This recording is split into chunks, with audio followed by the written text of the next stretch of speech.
Add highlights on Instagram without posting to your story. This tutorial shows you how to add content directly to your highlights without it ever appearing on your story. First, open Instagram and tap on your profile icon at the bottom right.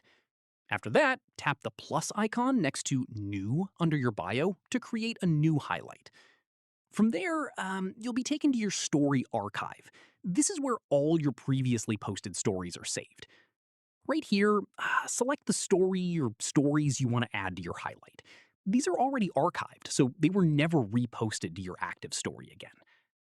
Next up, once you've selected everything, tap Next to proceed. Moving on, give your highlight a name and tap Add a cover if you want to customize how it looks on your profile.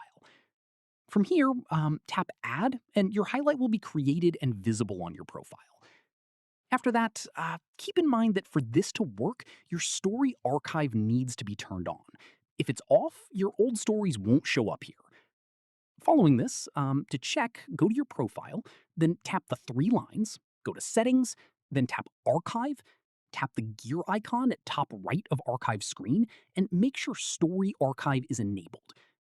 Finally, with Archive enabled, you can add any past story to your highlights at any time without it ever showing up on your active story again. Hope this helped you out. If it did, give it a like, subscribe for more Instagram tutorials, and tap the bell for updates. See you in the next one.